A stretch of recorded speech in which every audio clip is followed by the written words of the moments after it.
수능이 얼마 남지 않았는데 우리 친구들 하나님이 꼭 도와주셔서 또 체력도 하나님이 지켜주시고 또 실력도 마지막 잘 마무리할 수 있도록 집중력도 지혜도 하나님이 주시기를 바라고, 또 하나 거기다가 영적 능력까지 하나님이 주시면 수능을 통해서 하나님이 귀한 은혜와 결과를 주실 줄로 그렇게 믿습니다.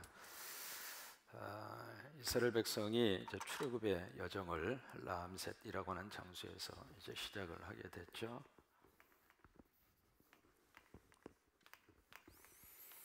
그래서 라암셋을 이제 중심으로 해서 출발을 해서 어디까지 왔느냐면 여기에 르비딤이라고 하는 장소까지 오게 됐습니다.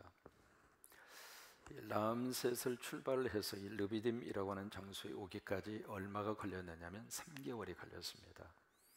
그동안에 이제 많은 우여곡절이 있었죠. 마라라고 하는 그 장소에서 갈증을 견디지 못해서 우물을 발견했는데 너무 써서 마시지 못해서 마라라라고 하는 인생의 탄식을 할 수밖에 없는 현장도 그들이 만나게 됐고, 그 순간에 하나님이 모세의 기도를 들으시고 나무 하나를 지시하셔서 던졌을 때 그 쓴물이 무슨 물로 바뀌어졌죠? 단물로 바뀌어지는 기적도 그들이 체험을 합니다. 그 다음에 이제 엘림이라고 하는 장소에 가서 거기에 샘 12샘과 70그루가 서 있는 종려나무, 그날 너무 기가 막힌 엘림에서 하나님의 위로와 하나님의 다시 한번 에너지를 공급받는 그런 시간도 가지게 됐고, 또 하나 돕가라고 하는 그 장소에서는 하나님께서 만나와 매출하기를 허락을 해주시는, 그래서 매일매일이 하나님이 주시는 기적을 체험하는 저와 같은 신비로운 하나님의 기적의 체험을 그들이 돕가라고 하는 장소에서 하기도 했고 그랬어요. 그래서 결국 여기 르비딤이라고 하는 장소에 그들이 도착을 하는데, 바로 여기서 세 가지의 사건이 일어나게 돼요. 첫째는 하나님의 인도함을 받고 가서 장막을 쳤던 장소가 르비딤이라고 하는 장소인데 딱 가서 보니까 물이 없어요. 그래서 이스라엘 백성들 입장에서는 도저히 그 자신들한테 주어진 그 상황 앞에 해석이 되지 않는 거예요. 스스로 선택해서 와서 그 문제를 만났더라면 이해가 되는데, 하나님이 인도해 주셨는데, 하나님이 가라고 해서 갔는데 물이 없는 거예요. 도대체 이 상황을 어떻게 해석하고 어떻게 받아들여야 할 것인가 라고 하는 그 문제 때문에 이스라엘 백성들은 거기서 원망을 하고, 그래서 거기서 불평을 하고, 그 순간에 하나님이 지팡이를 들어서 호렙산에 있는 바위 하나를 치도록 만들고 그 바위를 통해서 하나님이 물을 공급을 하셔요. 그래서 그들의 갈증을 해결을 해 주었지만은 그 장소의 이름을, 기가 막힌 이름을 그 장소에 붙이게 합니다. 그것이 바로 뭐냐면 다툼과, 그리고 하나님을 향하여 원망했다고 하는 무리바라고 하는 그 이름을 바로 그 장소에 남기도록 그렇게 하게 하셨죠. 그리고 두 번째는 르비딤이라는 장소에서 무슨 일이 일어나게 된다는가, 바로 이쪽 지역에 살고 있었던 아말렉이라고 하는 사람들이 공격을 해옵니다. 어떤 위기의식을 느끼게 된 거죠. 이스라엘 백성들 한두 사람이 아니잖아요. 거대한 약간 200만 명 정도 되는 이 거대한 민족이 파죽지서로 지금 이렇게 진행을 하는 그 모습을 보면서 이 지역에 살고 있었던 아말렉 사람들이 이러다가 우리가 다치겠구나 그 생각을 하게 된 거죠. 그래서 어떤 위기의식을 느끼고 이스라엘을 공격해 들어오는 그 유명한 아말렉과의 전투, 그것이 르비딤이라고 하는 그곳에서 일어나게 되는데, 그것을 어떤 식으로 하나님이 해결을 하셨는가. 모세가 어떻게 했어요? 손을 들면 누가 이겼어요? 이스라엘이 이기고, 모세가 손을 내리면 누가? 아말렉이 이기고. 이게 기가 막힌, 성경에 132번에 걸친 전쟁사가 기록이 되어 있습니다만은 그 많은 전쟁의 기록의 역사 가운데 최초의 전쟁이거든요. 이 이방인과의 최초의 전쟁인데, 이 전쟁 속에서 기가 막힌 하나님의 방법으로 그 전쟁을 임하게 했고, 결국에 가서는 그 이스라엘 백성들이 승리하도록, 그 승리는 이스라엘 백성들의 실력으로 승리한 것이 아니라 누구 실력이었어요? 하나님의 실력이었어요. 그러니까 하나님이 개입하시면 그 환경 속에서 하나님의 승리를 허락하시고, 하나님이 승리하도록 도와주시고, 결국 여기서 모세와 여호수아 둘이 합작을 한 거예요. 기도도 하고 행동도 하고. 우리는 이 영적인 두 가지의 밸런스가 참 중요합니다. 기도만 또 그래서도 안 되고, 가서 그냥 행동만 그것도 안 되고 두 가지 것이 같이 균형 잡는 게 필요해요. 손도 들어야 되고 가서 현장에 가서 싸우기도 해야 되고. 신학생 때 어느 한 신학생이 그냥 철야기도 하고 금식기도 하고 기도에 필이 꽂혀가지고요, 이 중간고사 중요한 시험이 있음에도 불구하고 막 열심히 기도만 했어요. 시험 전날도 가서 막 철야하고 금식하고 막 기도하고, 그래서 그 다음날 시험을 딱 봤는데 시험지를 받아보니까 아는 게 하나도 없어. 그래서 이제 뭐라고 쓸까 그렇게 그러다가 쓰긴 써야 되잖아요. 그래서 밑에다 뭐라고 썼느냐면 하나님은 아십니다. 그래서 이제 그것을 채점을 해야 되는데 도대체 몇 점을 줘야 될까? 그러다가 교수가 순간적으로 지혜가 딱 생겼어요. 하나님은 100점, 너는 빵점. 두 가지 것이 같이 필요하다 그 말이에요. 우리가 열심히 행동도 해야 되고 기도도 해야 되고, 이 두 가지 것이 같이 바란스를 이루어야지 어느 한쪽으로 치우치기 시작하면은 이상한 모습으로 그렇게 바뀌어진다 그 말이에요. 그러니까 모세는 손을 들었고 여호수아는 현장으로 갔고, 그래서 하나님의 방법으로 하나님의 역사하심으로 이 아말렉과의 싸움에서 이기도록 그렇게 하나님이 역사를 하셨어요. 여러분, 우리의 삶 속에서 영적 아말렉이 누구든지 다 있을 수 있습니다. 그랬을 때 와서 엎드리시고 또 현장에 가셔서 내가 할 수 있는 일을 하시고, 그래서 두 가지를 통해서 아말렉을 다 이기고 살 수 있기를 주의 이름으로 축원합니다. 그 다음에 세 번째, 오늘 사건이 일어나게 되는데 이드로라고 하는 사람이 등장을 해요. 이드로 이제 모세의 장인이잖아요. 장인인데 이 이드로라는 사람이 어디 출신이냐면 미디안 출신이에요. 미디안. 그러면 미디안이라고 하는 이 사람은 어디에서 만나게 되느냐면 아브라함의 세 번째 부인이 구두라인데 그 세 번째인 그 구두라를 통해서 태어난 자녀가 이 미디안이에요. 근데 이 미디안 이 사람들이 어디에다가 이제 삶의 터전을 준비를 했느냐면, 여기가 사해잖아요. 여기가 갈릴리고요. 사해 밑에가 에돔이라고 하는 족속이 살았고요. 바로 위에가 여기에 모압이라고 하는 족속이 살고 있었고, 그다음에 암몬이 살고 있었고요. 이 에돔과 모압 이 사이 이쪽 부분, 이 부분에 도아리를 틀고 살았던 족속이 미디안 족속이에요. 그런 미디안 족속에 여기 이제 제사장이라 오늘 1절에 보시면 이도를 제사장이다 그렇게 소개하잖아요. 근데 이 이도로라는 사람이 가장 먼저 등장한 것이 출애굽기 2장이에요. 2장에서 이 이도라는 사람을 또 다른 이름으로 소개를 합니다. 뭐냐면 르우엘이라고 하는 이름으로 소개를 해요.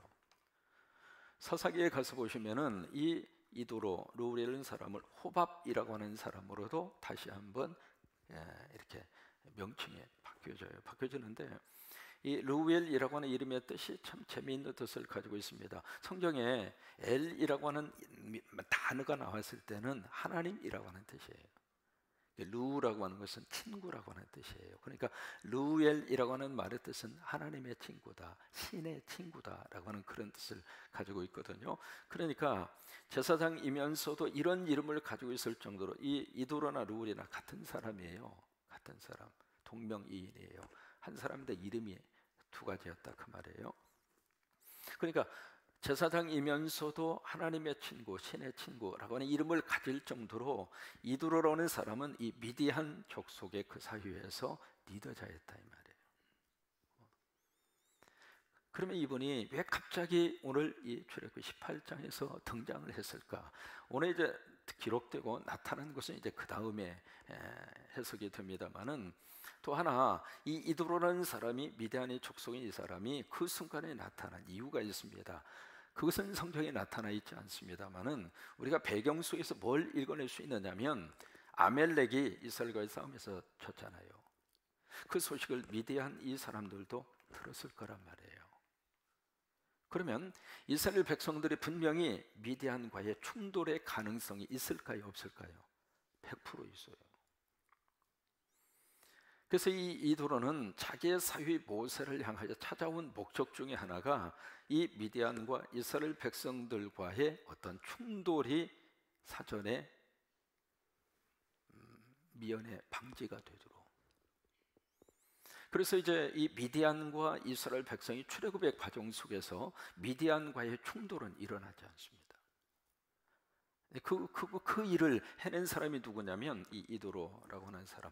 그러니까 어떤 정치적인 목적을 가지고 이 모세에게 먼저 이제 찾아왔구나라고 하는 것을 우리가 성경의 전체 속에서 한번 그 내용을 우리가 기억을 해볼 수가 있고, 그 다음에 두 번째로 이 이도라는 사람이 찾아온 이제 목적이 있습니다. 그것이 바로 뭐냐면 가족 재상봉이에요.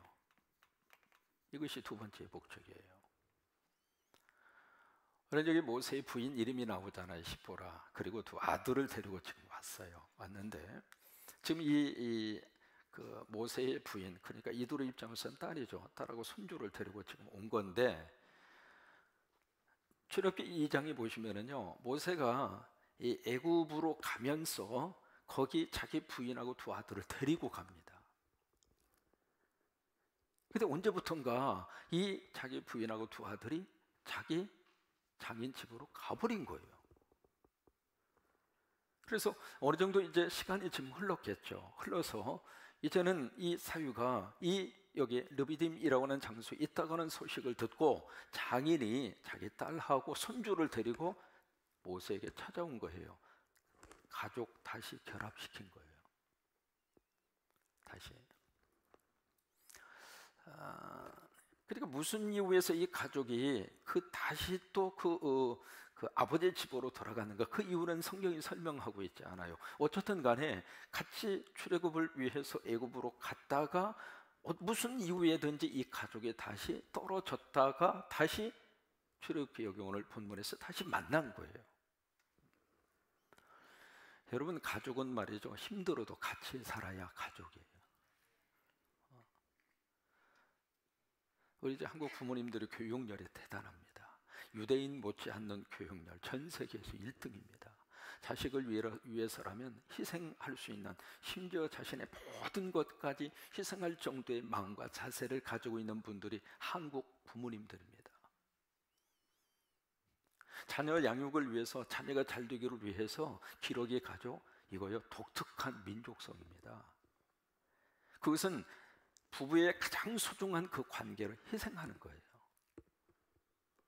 그렇게 하면서라도 자식을 위해서 송두리째 모든 것을 다 바치려고 하는 사람이 우리 한국 아버지, 어머니들입니다. 무슨 얘기냐면 그 많은 헌신과 희생이 있어서 우리 자녀들이 세계로 뻗어갈 수 있는 기회가 됐고, 또 그런 희생과 헌신을 통해서 우리 자녀들이 충분히 어떤 서포트를 받아서 꿈을 가질 수 있는 그런 기회를 가지게도 됐고, 그러면서 또 하나 그 배후에는 부부의 관계 속에서의 엄청난 희생이 따르더라고 말이에요. 여러분, 기러기 가족에 대해서 말이죠, 아빠는 여기 있고 엄마는 자식하고 멀리 미국에 가 있고, 그 가정 가운데요 엄청난 아리들이 어떻게 표현할 수 없을 정도로 그런 아리를 하는 부부들이 엄청나게 많아요. 여러분, 힘들어도 가족은 같이 살아야 돼요. 제가 이제 그걸 뼈저리게 느끼는 사람이에요. 이제 아들이 태어났어요. 그리고 나서 그 다음에 바로 하나님의 딸을 주셨는데, 연년생으로 하도 성격이 급하다 보니까 이거 무슨 계획하고 한 것이 아니라 주시는 대로 아멘하자 하다가 보니까 연년생으로 딱 낳는데, 낳는 것까지는 좋았는데 어쨌든 이거 전부 다 국수 먹고 났으니까 둘 다. 낳는 것까지는 좋았는데 그 다음에 키워야 되잖아요. 교회 도는데 무슨 부모가 있습니까? 누가 옆에서 돌봐줄 사람이 있습니까? 집사람 나가서 일해서 돈 벌어와야 되죠. 나는 공부한답시고 이제 그러고 있죠. 목표를 해야 되죠. 이거 방법이 없는 거예요. 아들이 있지, 그 다음에 연년생으로 딸이 있지. 그래서 도저히 해결할 수 있는 방법이 없어서 그 피덩어리 100일 된 아이를 한국으로 보낸 거예요. 그러고 나서 이제 돌이 돼서 왔습니다. 돌이 돼서 더 왔는데 말이죠, 그 다음부터 이 아이가 자기가 이제 미국을 떠나서 부모 없이 한국 1년 동안 한국에 있었다는 사실을 그때는 이제 몰랐죠. 철이 들었어요. 돌진한 아이가 뭘 알겠어. 근데 이것이 얘가 이게 바로 뭐냐면 이게 사진을 보다가 오빠 사진만 있는데 자기 사진은 없는 거예요. 물어요. 난 어디 있느냐고. 그때 참 내가 느낀 게 있었어요. 힘들어도 같이 있었어야 했구나. 어쨌든 모세가 무슨 사정이 있어서 서로 헤어져 있었습니다만은 다시 이제 만나게 됐어요. 만났는데 또 하나 기가 막힌 것은 여기 십보라라고 하는 이 사람의 이름이, 이 부인의 이름이 출애굽기 4장에 나와요.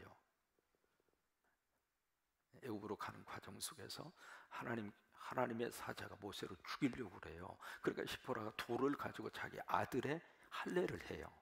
그러면서 그 가죽을 던지면서 당신은 나의 피의 남편이요 라고 하는 그 유명한 구절이 있거든요. 거기서 십보라가 딱 한 번 나타나고, 그러고 나서 한참 건너뛰어서 오늘 본문에 딱 한 번 나타나요. 그리고 나서 그 뒤로 더 이상 십보라에 대한 언급이 없어요. 그리고 무슨 일이 벌어지게 되는가? 민수기 12장으로 가서 보시면 모세가 새 장가를 갑니다. 구스 여자를 얻어요. 그것 때문에 이 모세의 누이하고 저희가 화가 나가지고 막 대들었잖아요. 그 사건이 이제 민수기 12장에서 일어나게 되는데, 어쨌든 오늘 십보라라고 하는 사람이 등장을 하고 그 뒤로는 역사 속에서, 성경 속에서 사라져버린 거예요. 왜 그랬을까? 성경은 이유는 설명하지 않습니다. 다만 유추해 볼 뿐입니다. 이들 부부 사이에 뭐가 문제가 있었구나. 그래서 유추를 해볼 뿐이에요. 세 번째로, 이드로가 딱 와서 보니까 모세가 아침부터 저녁까지 정신없이 지금 살아요.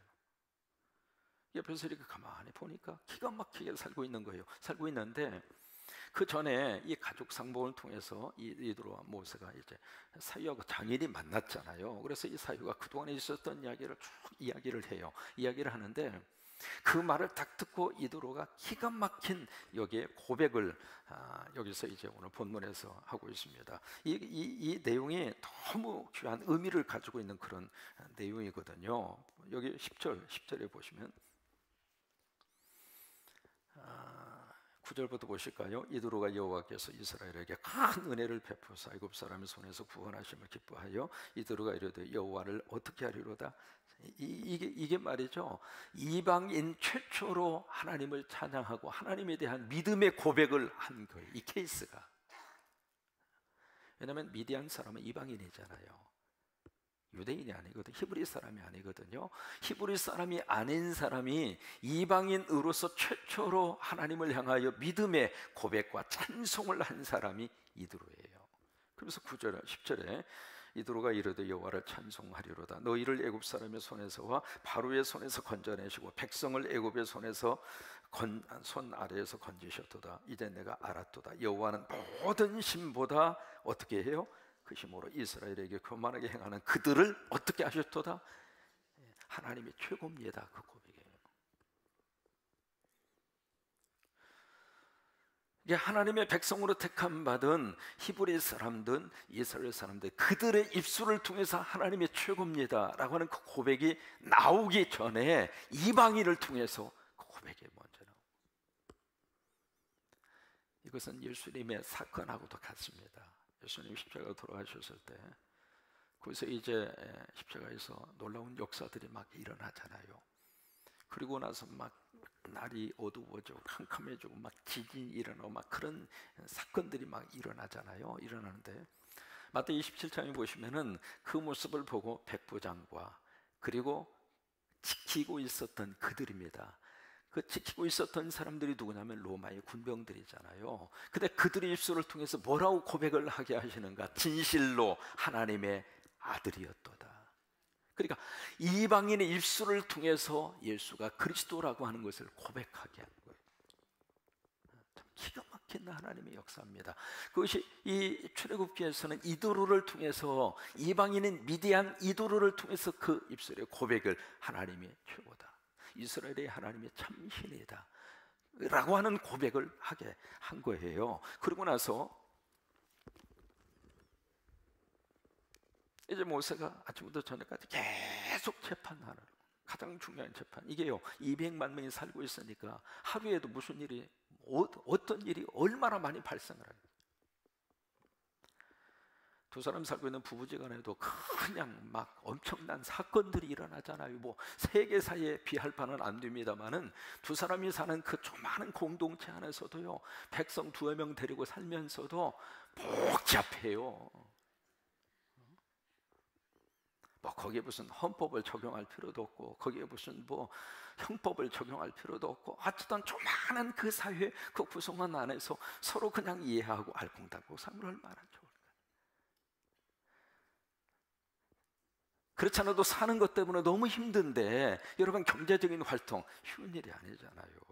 그 조직사회에 들어가서 회사를 다니고 그 다음에 어느 한 사업을 운영하고, 이게 쉬운 일이 아니잖아요. 돈 벌어서 먹고 사는 것도 너무 힘들어 죽겠는데, 이 조그마한 이 공동체 이 안에서도 그냥 계속해서,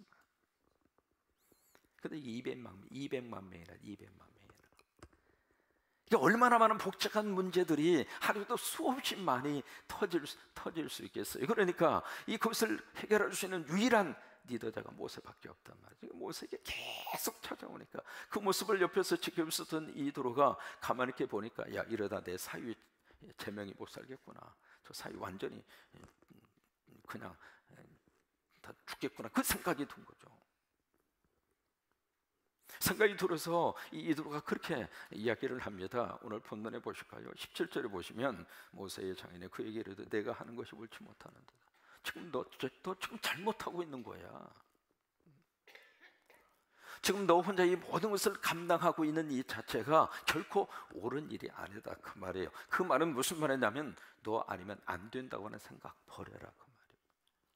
너 혼자 이것을 어떻게 다 해결을 하려고 그러느냐, 어떻게 이것을 모든 것을 다 짊어지려고 하느냐, 그 자체가 사실은 바른 생각이 아니다.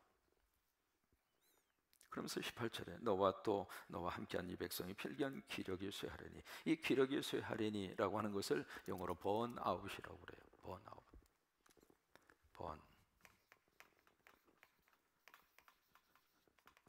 번이라는 게 태운다는 이야기거든요. 번아웃, 완전히 타서 쟤처럼 돼버린다, 그게 번아웃이에요. 그러니까 모세도 번아웃 되지만, 모세를 지금 믿고 따르는 그 백성들도 번아웃 될 거라, 그 말이에요. 왜? 그 와서 좀 재판, 그 판결을 받기 위해서 얼마나 기다려야 되지. 그러니까 양쪽 다 이거 못할 짓이다, 이 말이에요. 우리 교회만 하더라도 좀 성도가 얼마예요? 근데 담임 목사 신방을 받고 싶은데, 이 담임 목사는 사람이, 그 인간이 한 사람밖에 안 돼. 그러면 담임 목사가 쓸 수 있는 시간이 한정돼 있잖아요. 그러면 그 담임 목사 신방을 받으려고 목을 매는데, 이게 잘 그 적절한 시기에 신방이 그 요청이 제대로 이렇게 잘 반응을 보이지 않으면 어떻게 될 것 같아요?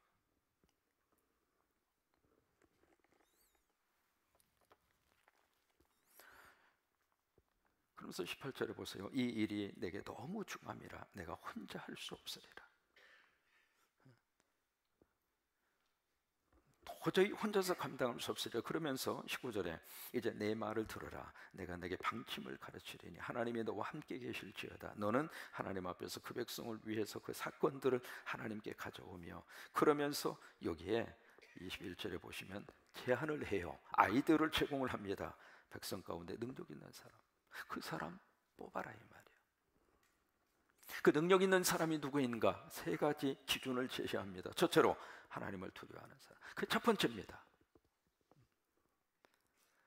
어떤 세상적인 능력을 보는 것이 아니라, 가장 먼저 지금 모세를 위해서 함께 팀 사역의 멤버로 투입되는 가장 첫 번째 조건은 신앙이에요. 믿음 좋은 사람 택해라. 그 다음에 두 번째로 진실해야 된다. 그 다음에 세 번째는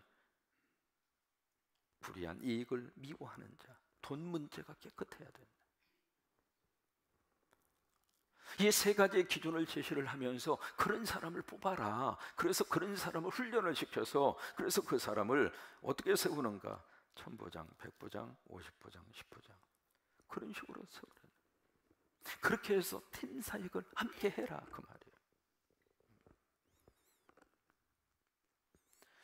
그래서 이 천부장, 백부장, 십부장, 오십부장 그런 식으로 이제 쭉 구별을 했잖아요. 그것은 두 가지의 기능을 가지고 있어요. 첫째는 재판의 기능이에요.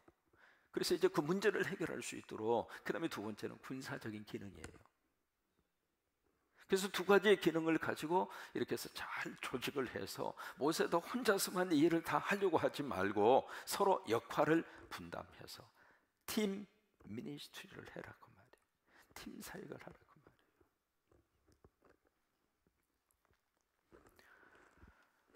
말이에요.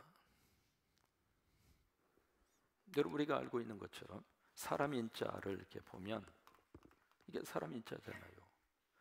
획 하나로 이루어지지 않잖아요. 같이 있어야 사람 인자가 되죠. 세워지려면 받쳐주는 사람이 있어야 되고, 한 사람만 있어가지고는 세워줄 수가 없잖아요. 이 사람이 필요하죠. 또 이 사람도 이 사람이 있어야 서로 세워지잖아요. 이게 사람 인자인 것처럼 처음부터 우리는 혼자서 모든 일을 감당할 수 있을 만한 능력을 하나님이 주시지 않았어요. 같이 살아야 돼요. 같이. 한국의 여성 가운데 오은선 씨라고 하는 여성 산악인이 있습니다. 이분이 전 세계에 8,000m 이상의 그 고지 그 산 8,000m 이상의 고지를 14개 봉우리를 오른 그 산악인이 오은선 산악인입니다. 한국 여자 대단해요. 이 8,000m 이상의 그 고지 14고지를 등산한 사람이 한국 여성이에요. 와, 여러분 누가 여자를 약하다고 하셨습니까? 천만의 말씀. 여자는 약한 게 아닙니다. 독합니다.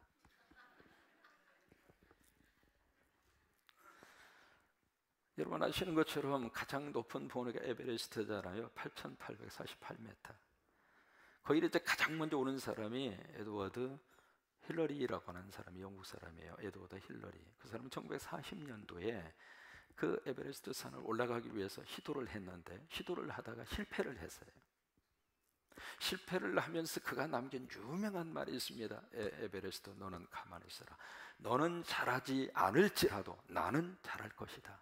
기다려라, 내가 다시 온다. 그 유명한 말을 하고 그 에드워드 힐러리라는 사람이 10년 후에 다시 도전을 합니다. 그렇게 해서 인류 최초로 8,848m 에베레스트 산 정상을 정복을 해요.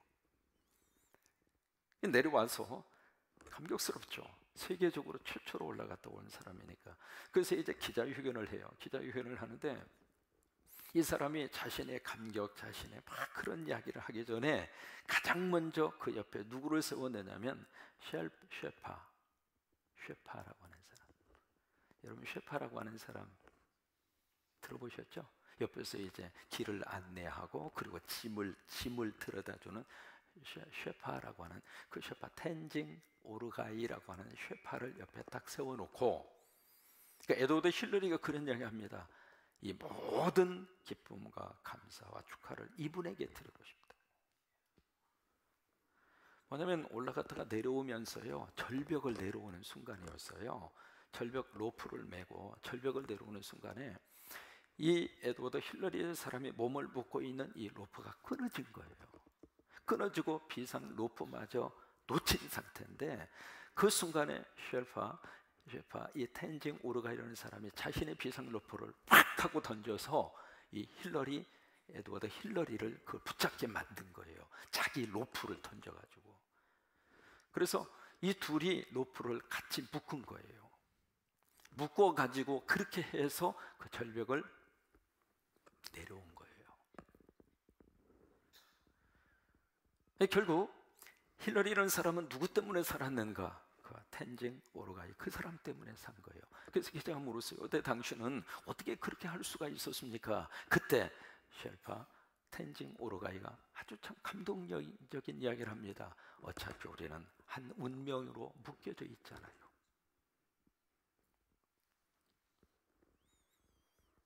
그래요. 여러분 군산 성광교회라는 교회를 중심으로 우리를 하나님께서 한 운명의 공동체를 묶으셨잖아요. 같이 팀워크가 돼서 사는 거예요. 같이 팀워크가 돼서 같은 방향을 바라보고 같이 가는 거예요.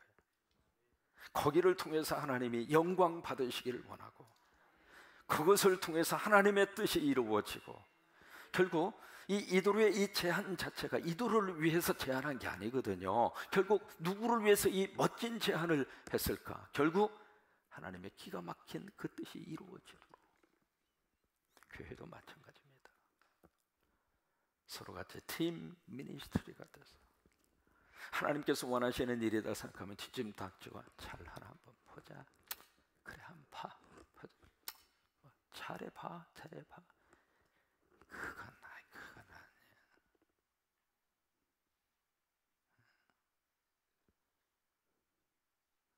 그건 아니라고.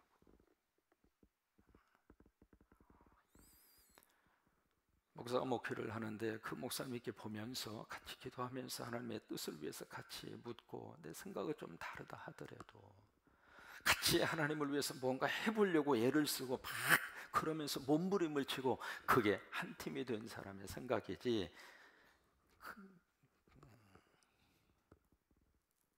그래요.